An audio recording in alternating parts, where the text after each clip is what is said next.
Hello, everybody. Welcome to SoulCARE. This is James from Prague. How are you? I'm working on an opening right now for the opening of the SoulCARE, and it's going to, well, we'll work on it at this moment, actually, and it'll be an animated opening. So when you come on, there'll be a couple of minutes for people to all join us. So I won't jump into things until after the opening of this, the opening credits.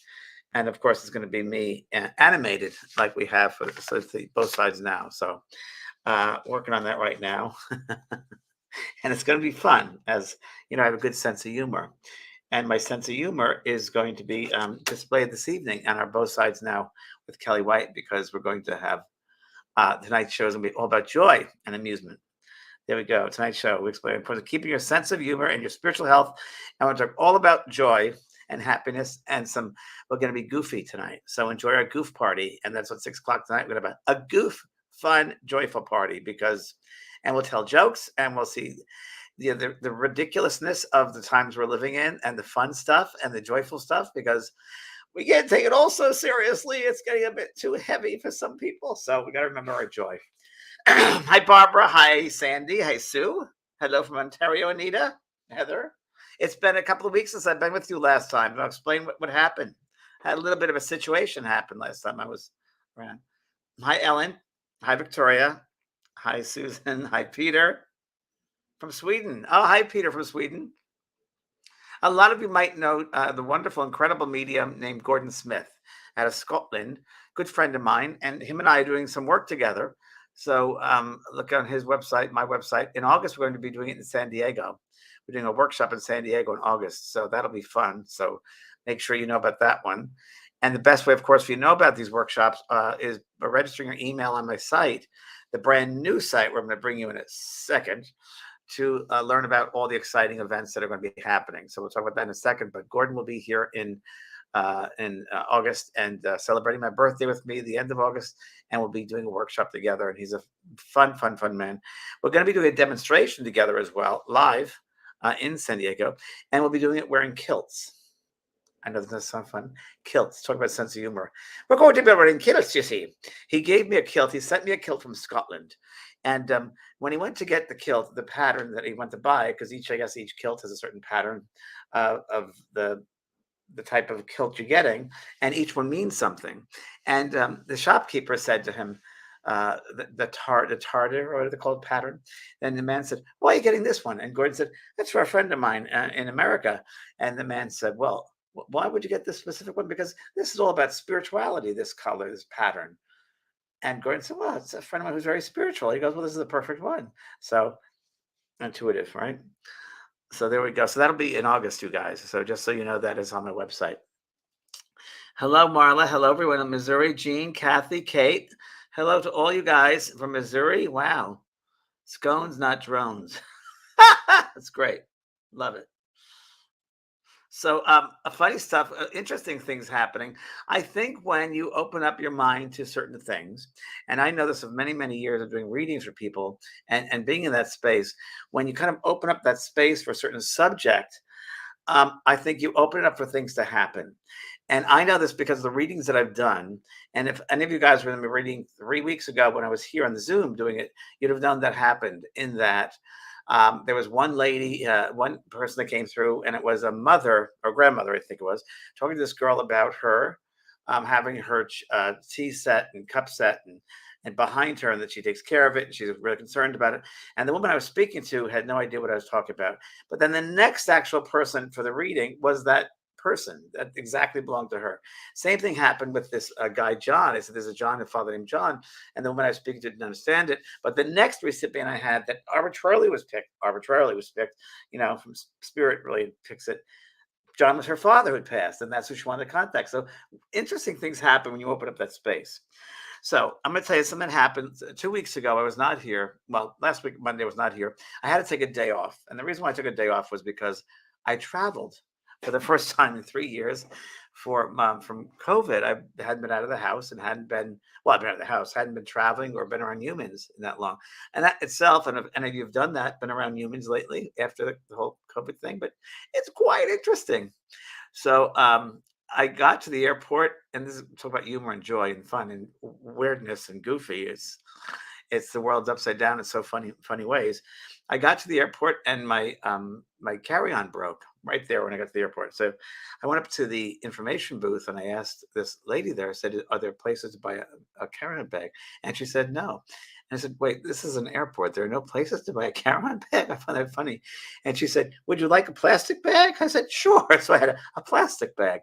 And eventually I found a Brookstone, and they actually had a perfect bag for me. And it was a knapsack, a backpack, and a computer bag all in one. So that was great. First part. Second part, I got on the plane, which was 2 hours different than I thought it was. It was supposed to be 11 o'clock. It was actually 2 o'clock it left, which was not on the schedule, but those things happen, right? So I sit on this plane. I have been on a plane in 3 years. And I looked at the machine, the television screen, and it was a newer plane. And I noticed that all of the icons were kind of a Bluetooth and icons that I didn't recognize. And I traveled for 40 years, and I was like, I don't know how to do any of this stuff. So I was like, and it was stuck in a seat that was really kind of very small. And first class, it was very small. So I thought, well, this is really funny. So, and to make a long story short, I ended up going to New Jersey to Newark Airport and got to my hotel, slept there. And the next day went up to Peekskill, New York for my event. And when I got to Peekskill, New York, and was getting ready for my event of 800 people, and it was quite an incredible one, which I want to tell you about. But it's just so weird how the spirit world, the intelligence of the spirit world is always around us. It's always around us. And we never should feel that we're ever alone because they're with us. The more I do this work, the more I realize it's the human mind, it's the human brain that gets us in trouble, that gets in the way. And if we just go with the flow and our intention is correct, and we just go with that flow, and it is like riding a river, it's just floating along and being mindful, by the way, and protecting of the rock you're going to hit over here, what that might cause over here, but really being in that space of flow and surrendering is important. When we try to control things, we get in the way. So I step back and I look at the ridiculousness in some ways, or the sense of humor, or the joy, or the craziness of it all, because what does it matter? Like when some people get crazy at an airport or whatever, I'm like, wow, I hope that energy that they're using really means something. They're going to build something from that energy, because why waste the energy, right? Why waste the energy? So funny things happen, and the spirit world is always around us. And I know that because when I was getting ready to get on the stage, I was getting dressed and I wore a suit because people were waiting for me for 2 3 years. I thought it looked very nice on stage. And I got before I got on stage, I didn't bring my belt. I didn't pack my belt. And I thought, oh my goodness, I have no belt. So my brother was actually there at the event. And I said, can you come up to my dressing room? He did. And I said, do you have an extra belt? I have a belt that I could have because I forgot pack my belt. He said, well, what kind of belt? Do you want a black belt? I said, yeah, black belt. He goes, well, that's really weird. And I said, why is that weird? He said, because I drove up here from Long Island and I had a brown belt on. But halfway up here, I thought, I want to wear a black belt. So I went to the store and bought a black belt. He goes, I'm actually wearing two belts right now. So he took off the black belt and gave me the black belt. Now, come on. That's spirit. That's definitely spirit being there and being aware of what's going on. It's just a great example. And it keeps you remembering that we're never alone. They're always being looked after. And then we got to the reading part, the message part, which is always exciting. And for those, I know a lot of you have been to my readings, but they're always different. They're always great. So what happened that past Friday was so interesting. The first one I call it out of the box. I got on stage. I was waiting 2.5 years to get there. The first one I said, "There's a father here," and I said, "He was burned in a fire. His lungs are seared, and I'm aware of him being seared. His lungs be seared, and he was in a building behind a building. It was like the back of a house, or the house behind the house." I turned my phone off, and what happened was no one understood. And I said, raise your hand if you understand. And no one understood it, which is okay because the interpretation many times might be different from the spirit person might not know how to communicate it correctly, which in this case, it was a combination of that and also myself in that I didn't open my mind up enough to interpret it right. I'm a father, he said. So I'm waiting for someone to raise their hand if they understood the information. Finally, a lady understood it. She raised her hand. She goes, yes, that is correct. It was Father O'Reilly. So in my mind, I thought it was a father, a real father, a parental unit, but it wasn't. It was a priest named Father. So isn't that interesting? And it made sense to her. And it really was incredible as far as what he came through with. And he said to this girl who had never been to one of my events before. And it was really interesting. I always love working with people who've never been because there's always this look of like, huh, huh, huh. Oh my god, and they go and they always say, "Oh my god." And I'm like, "Oh, just call me James." Because it's like it identifies them, which I understand that. It's pretty amazing information the spirit world comes through and the intelligence of that world that brings information through. And this father, particular father, said to this girl, "Your mother and I used to have a nip on Thursday nights, like a little drink," and the girl didn't know anything about it. And said, "Oh, you tell you ask your mother about it." So, oh. And then he talked about her having his prayer cards, and she said yes. And he said they're in the middle of a Bible or a prayer book in the second drawer. And you looked at them the other day, and she says, "I did." He said, "But you don't use them. Why is that?" And it was just really great how that happened. And then there was a whole bunch of things that happened with a lot of forgiveness was there. A mother came through and said to her daughter how difficult she was, that the mother was very disciplined and very difficult, didn't understand her daughter. And now, from the spirit side of life, she understood her better and she wanted her to know that. And that was pretty healing for every single person in the audience. And it just goes to show you that one person might get the message, but it's for every single person in that room, in that experience. Everybody's getting something. And I knew that because after the show, after this demonstration was over, I had a lot of people come up to me and they said that really applied to me and thank you. And this was made sense in my life as well. And I really want to thank you. And then like three people come up and say, you don't remember me. And it was like one right after the other. But in 19, I think it was 98, and then another one was 2004. I met you in the Sheraton Hotel in New York and you saved my life. I was like, wow. And so, yeah, you said someone came to us that I had cancer and I went and had it checked out. Indeed, I did. And I was saved. And it happened to two other people in that same line said very similar things. So you never know the impact that these events have on you. It's very, very true. So that was an exciting thing. And then then how weird it's been traveling and all that sort of thing out there. That night, I had several of my students meet with me, and I was so happy to see them. And met some of you here, maybe, and it was really great to see them. So we went out and had a bite to eat and a drink at the local little restaurant there that was open till 12:30, and it was really great to see them. And then I was supposed to come home the next morning. I believe my car, according to my schedule, my car was going to pick me up at 7 and bring me to the Newark airport for my flight at 11. And I thought to myself, well, I don't want to be stuck in the same seat 2A where I'm tiny. So let me get an aisle seat. So I tried changing the aisle seat at about 7, right before the car got there at 6:30. I'm sitting in the lobby waiting. And I didn't know this. United Airlines now texts you the information, which is better than robots, right? So they texted me and said, that flight does not exist. The flight left at 6 a.m. this morning. I'm like, what? So it was changed in December. And I guess I didn't know that. So your next flight will be at 7:30 this evening. I'm like, okay, there we go. So I ended up going to Newark Airport to get a hotel and had a day room and slept, and it was just go with the flow. You got to go with the flow. What's the sense of getting upset? So uh, funny enough, that night when I got on the plane, I'm like, okay, what's this going to be like? And I sat next to a young boy who was working on a Rubik's cube. I thought, oh, he'll help me with my iPhones, my phones, my headset, and he was happy to help me with it. And it was an older plane, so I kind of understood a lot of the icons there. But it was really funny how that worked out. So anyway, you never know what's going to happen. Just go with the flow because you know you got to let go of control. So anyway, the events are mind blowing, are life changing, and if you've never been to an event of mine, you really should experience it one time or several times, because they really are life changing, and I love doing them for that very reason. And next one I'm going to have is actually I'm going to go to my website and check. I think it's May 6th. It's this Friday actually. This Friday I'm having an evening of spirit messages. So it's this Friday, and it's the healing messages from the spirit world. So it's from 4 to 5:30. I think we might have a little. If you go to my website vanprog.com and look at the events there and sign up for it, you can see that it's there. And it's going to be a regular monthly meeting. I'm doing monthly readings. I'm doing two of them as far as one's a VIP, which is a limited amount of people.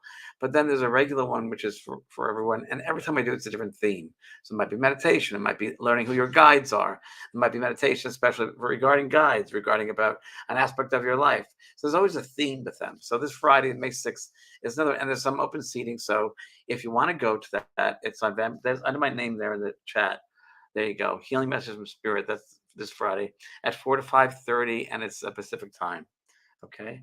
And it's important that when you go to these events, that you really do become aware that it is for everybody, that you're there, and you don't have to sit there and say, "Come to me, come to me, come to me," because if you do that, it kind of blocks the energy.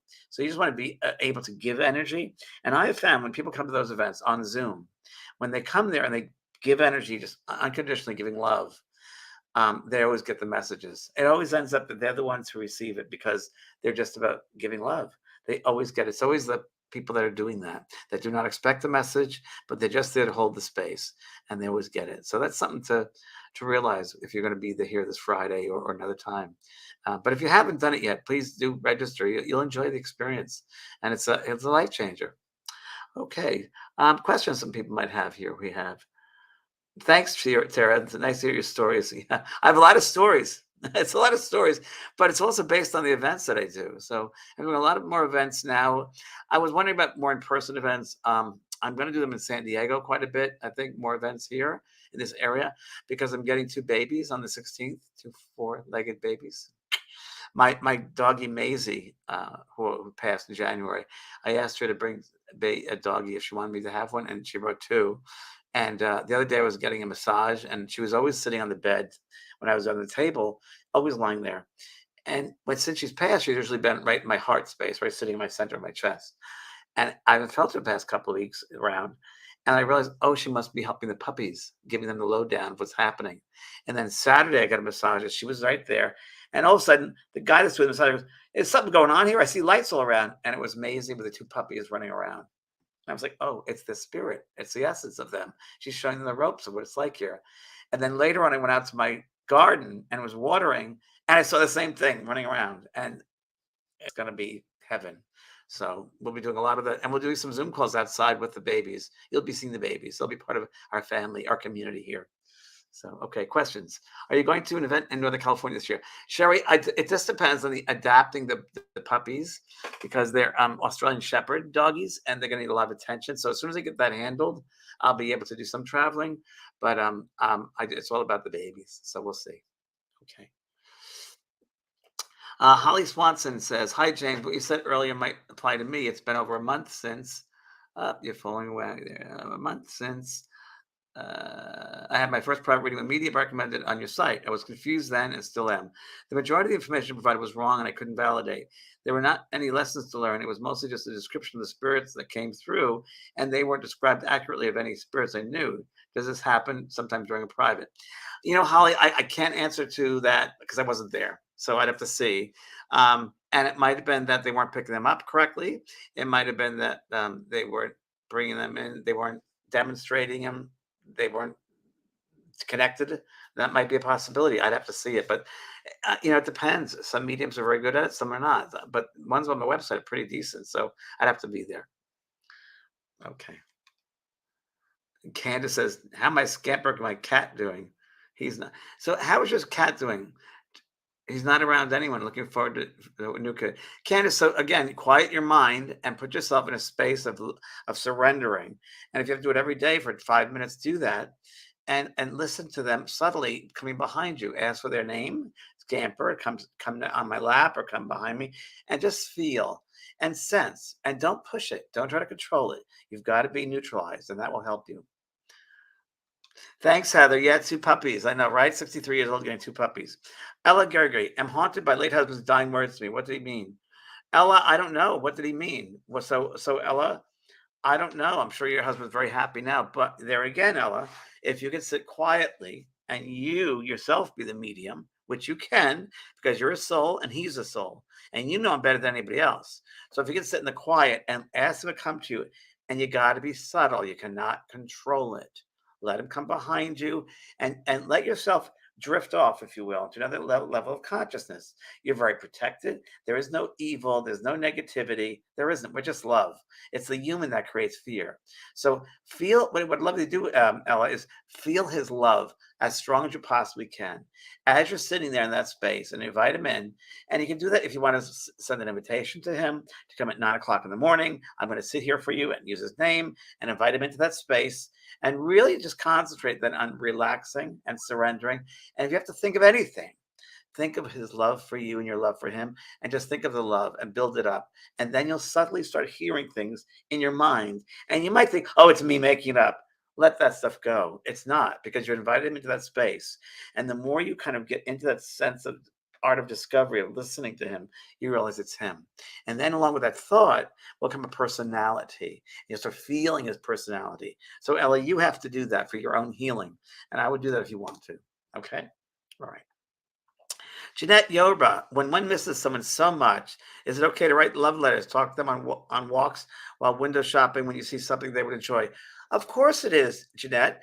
Of course it is. And it's normal to miss them. I mean, that's the physical, that represents the amount of love we created on the earth with them. So it's okay.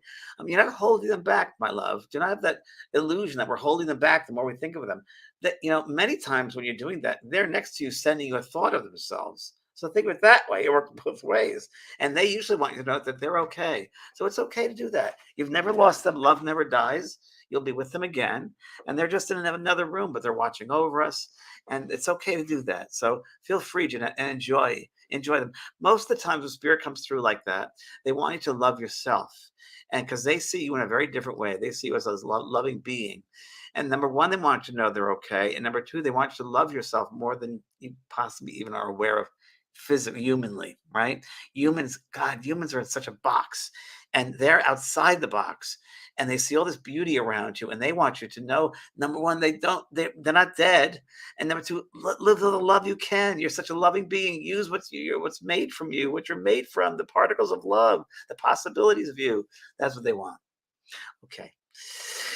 Deb Lancaster. Hi, Deb. I find circles overwhelming. Can you develop mediumship online only? No, Deb. You can develop physically in the physical world. You can do it on my online. You can do it on my. I actually created these mediumship courses online, Mediumship One, and it's really basic stuff for you to learn about grounding, for you to learn breath control, for you to learn to be within yourself. So, yeah, of course, I know, Deb, what's personally going on with you individually, but it online is fine. If you're consistent and you're patient, that would be fine. So it shouldn't be overwhelming. I have to talk to you further. I will be doing some personal physical gatherings as well, but you can develop mediumship online for sure. You can. Okay. Our spirit guides always your past fund members, from Laura McNeil. Not always, Laura. They can be beings that have never touched the earth before. They can be beings from another galaxy, another level of being. They can be angels, archangels, whatever you want to call that levels. They can be all different types of them. I wrote a book called Master Your Guides, Spirited Guides. What is my name of the book? Hold on here. I don't remember the name of my book. Here it is, right here. Okay. No, that's not it. Wisdom. Here it is. Okay. Let's do that. I'm gonna do a reading for you guys too. Hold on. All right. So here's my book, Wisdom from Your Guides. And that's a really, really, really excellent book, Laura and everybody else. As far as a reference book for the different types of guides that there are that usually humans have.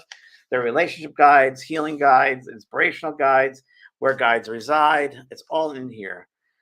Gatekeeper guides, master guides, being true to yourself. It's a really good book. That's like a Bible on guides. And I have a card deck with messages from the guides, which I'll do at the end of today. I'll do a card reading. Okay. All right. Next question. When does a baby get assigned to spirit? Oh, well, a baby gets assigned to spirit. I don't know what that means. Baby is a spirit. So before we come into this incarnation, we sit down with our teachers and guides, and we go, or counsel, if you will, and we go through a blueprint of what our school, what our lessons are going to be in this time around, the Earth School. And we choose the parents, we choose our relatives, we choose situations, which will be the best for a growth of our soul. So there's a great book called Destiny of Souls by Michael Newton, which you might want to read, which talks about the pre-life before they come back in. And there's another book called Life Before Life, which is a really great book that people were regressed, if you will, before they came into the body. And they talk about the conditions that were happened when they were born. So that's really interesting. So a spirit can get into the body. This is what's kind of a baby here. The actual spirit enters that body anywhere from 5 months, 6 months, 7 months. It checks out the new body that's developing with the mommy, and it'll start communication with the mother. and around the seventh, eighth month, it goes in longer. The ninth month, it stays in much more, and it really has a communication then with the mother. And then probably around the ninth, 10th month after it's born, they can still leave the body. They usually stay in after the 10th month, and they go in and out by the top of the head, the crown chakra, or as we know as a soft spot. Right, so they usually stay in. Usually the 10th month they'll stay there. It's very confining for them, so it's hard for them to. You can come in. It's okay. You can come in. Okay. Oh, someone's at my door. It's kind of scary. Not really. Someone's working here. So that's when they tend to come in 10th month. All right, next question. This is from Maria. Hi, Maria. How can I unequivocally be balanced and in faith for health and creation? By learning to know yourself and by honoring who you are, Maria. That's the best way. Okay. Jeanette Yorba, I think that with the love of my life, I'm still learning to live with them beyond, and me still here. Well, Jeanette, part of you is most of you is over the other side, and part of you is here. Like I would say, like 10% is here, or 30% is here, 70% is outside of the physical. So we're over there as well. We're just aware, unfortunately, of this human box that we're in, and we see things with that perspective. And even though we are much more than this human, unfortunately, in this dimension, we have to have a paradigm set up like that's how we see things. But it's good to know, Jeanette, that we're much more than just this physical, this meat suit. Okay. Elizabeth Ann Wecklow. I dreamed of angels. Oh, good. They told me things I can't believe. Like I need to pursue my painting. I'm an artist, but painting is not my strong point. They told me this for years. Should I listen? Get back to painting? Well, what do you think? Why wouldn't you do what's best for you? Why wouldn't you do that? Do you not think you're good enough? Do you not think you're worthy enough? Do you not think you're artistic? You're just a vessel. Let them paint through you. If they want to paint through you, let them paint through you. You'd be shocked at what comes through. I've written several books, many books, and I'm shocked after reading like, wow. And that wasn't me writing it. They were just using me. So we're all vessels. So you do what you feel right for you, Elizabeth. I can't tell you what to do, but you got to feel it. Okay. Hi, James. This is from Verna. When you have dementia and still on Earth plane, would they be able to see loved ones that have crossed over, or are they just hallucinations? Oh, many times I see real people. Dementia people that have dementia will see loved ones come around them all the time.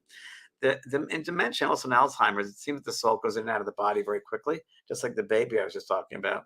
So they tend to see loved ones all around them because they're kind of in between planes, in between levels of consciousness. So very possibly, very much so. Sometimes it can be hallucinations, but it also can be spirit.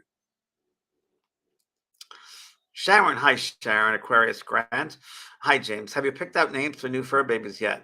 I'm thinking of having a contest, which I think I'm going to initiate on my TikTok page. So I'm going to have a contest and see what people want to name them. So Sharon, get on my TikTok page and see. But I'm not sure yet. But I'm going to show pictures of them, and we'll have a little thing what people think the name should be. Okay. Not 100% sure yet. Okay. Hi, James. I often heard you mention that when talking about people of the Christian faith as the born agains. I wonder, how do you define this group? Are you referring to everyone of the Christian faith? Um, Born agains. I don't know. I don't know enough about born again Christians to say that. I was married to a born again Christian, believe it or not, and I had to get her deprogrammed. It's just a belief system. So all religions are belief systems. Not one is right, not one is wrong. It's just they're all just different roads to the path, if you will. They're all different roads to the journey, the center, which is God's source, universe, whatever you want to call it. And there are different roads to get there.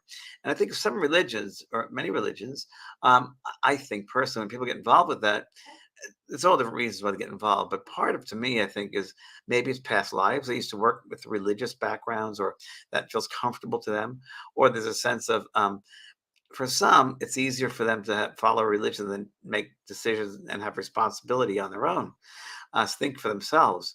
I think all religions are bits of the truth, but not any one religion is all the truth. And I don't believe in religions that say that we're the only one to find Jesus or find God. I don't believe that. I believe that there are many masters, ascended masters. I think a lot of us are masters here. I think we're all part of the whole, the source. So I think religions in some ways limit God, that energy, into making it more human. And we shouldn't. Jesus was a simple man who was able to had that the energy of God so strong within him, his makeup. He was able to perform they called miracles, or it was in physical mediumship called materializations, and would speak to spirit all the time. He was a mental medium. But I think that in some ways the truth of that has been distorted by humans to get a political power, if you will, and to really own people. And God should never be owned by anybody. We should all celebrate all the diversity of God, that beautiful source energy, and the different roads to God. But for someone to own God, I don't get that. That's always confused me.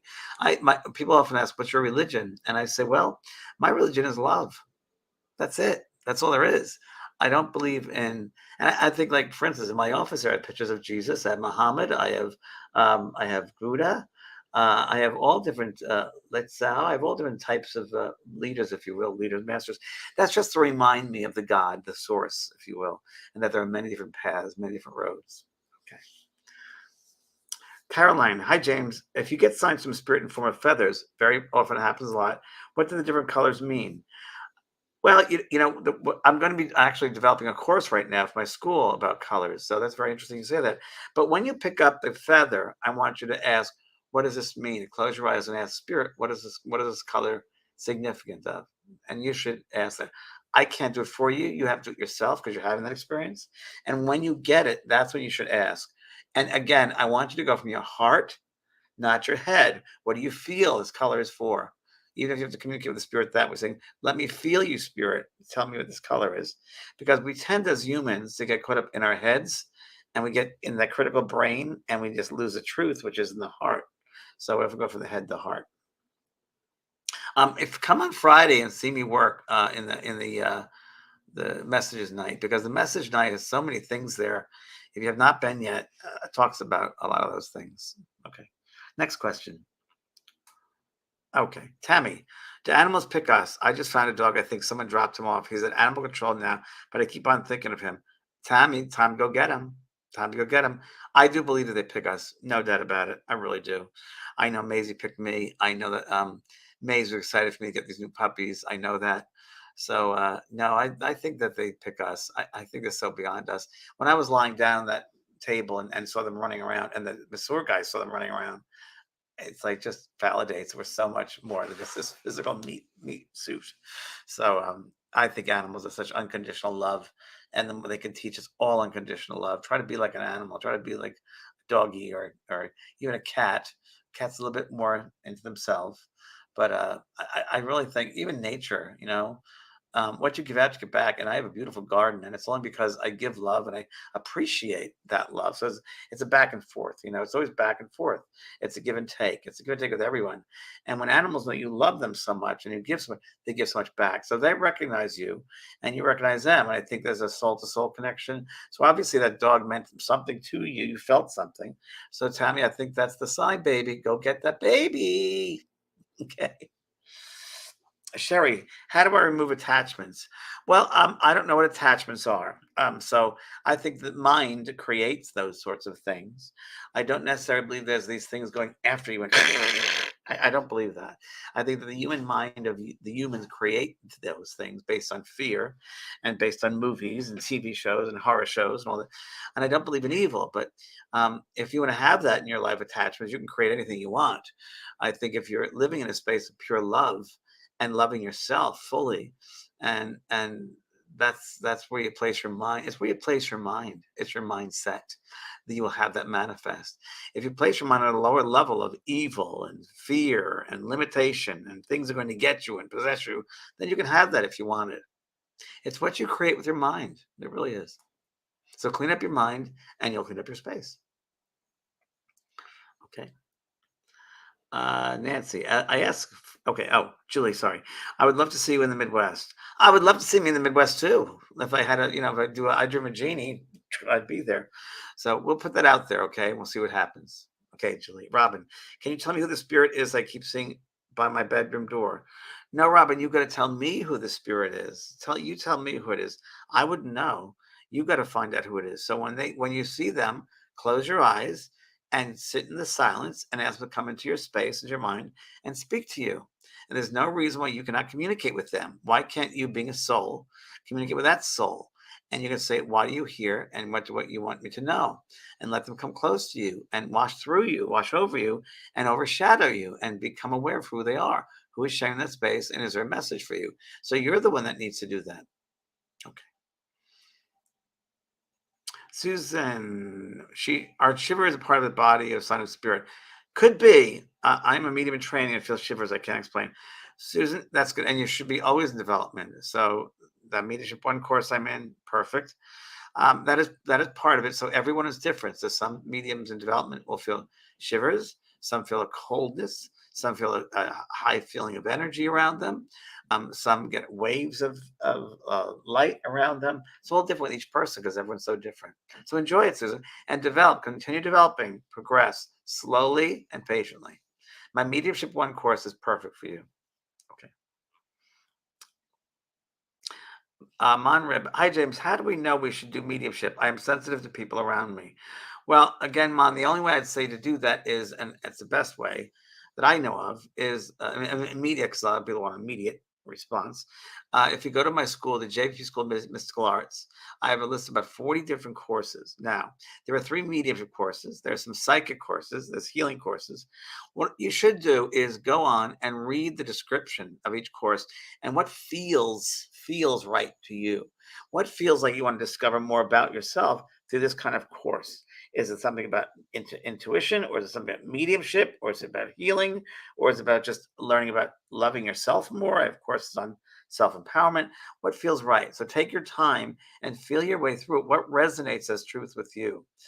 If it's mediumship, why is it mediumship? What's the purpose? So the course descriptions I put there are really to help you to have a sense of what feels right for you. Okay, so try that. Okay, good. Let's see. Virginia, I am doing my first group reading for 5 people tonight. Any advice? Do I need to differentiate who belongs to who, or just talk as usual mediumship reading and wait for them to be claimed? Well, that's very interesting, Virginia.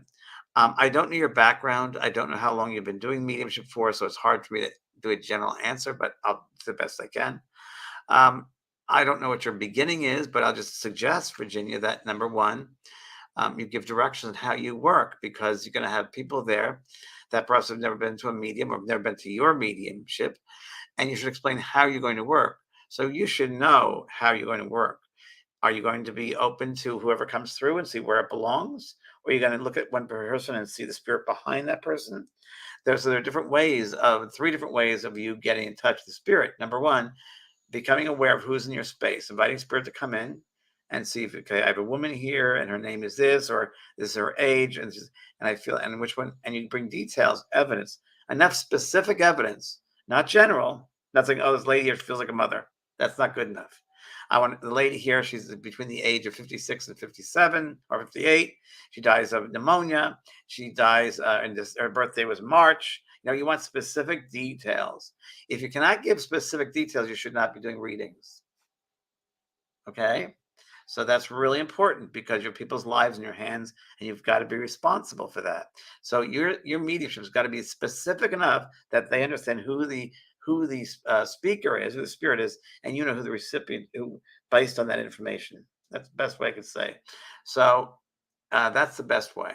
All right. Good luck, darling. Let me know what happens. Okay. Joanne Wilson. Hi, James. Just want to thank you for your positivity and encouragement. You're very welcome.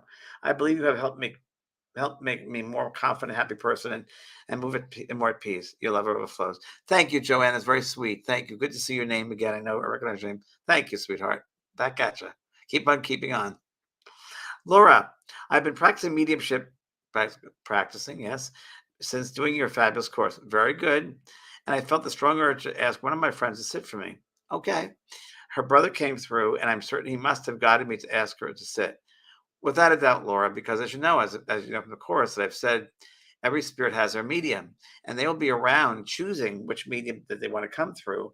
And he knew that you had that possibility to be with his sister, so of course he would have guided you there. And I'm certain he must have guided me. Yes, he did. Since I started thinking about her brother a lot, had not thought of him in years. Is that how it often works? Yes, they are standing next to you, sending you thoughts of themselves. And that's how it works. And the more you can sit in the quiet and learn to receive and surrender, the stronger the communication becomes. Good. Good luck. Okay, Alicia, how does the online event work? Is it a Zoom type of thing? Yeah, so Alicia, it's really great. It's I have a certain amount of people that sign up, go to the web eventprog.com, look under events, and you sign up and you get in the room at the same time. And really the spirit guides me of who to go to. So I don't pick anyone out. It's spirit who picks people out. And I describe how I work beforehand. I sometimes do a meditation. And it really is amazing how the intelligence of that world works with the recipients, who's going to be a recipient. But everybody that goes there gets something. It's pretty amazing. So you got to go on danprog.com and click in the event. And I have several events coming up, so click on them, and they're very reasonable tickets. So there you go, danprog.com. And tonight, one more time I mentioned about tonight, is really about joy and happiness and wonderment. And that's what you want. That's what we all want to live right now. So please, and a sense of humor. And I'm going to talk about the importance of a sense of humor doing spiritual work as well, and everyday life, really, and how to have certain situations we're going to look at and how we can turn them around and make them positive. So please join us tonight on Both Sides Now and Beyond. Myself and my good friend Kelly White, and that'll be yeah, 6 o'clock Pacific time. Okay, right here. All right. Thanks, everyone. We'll see you then. Keep laughing.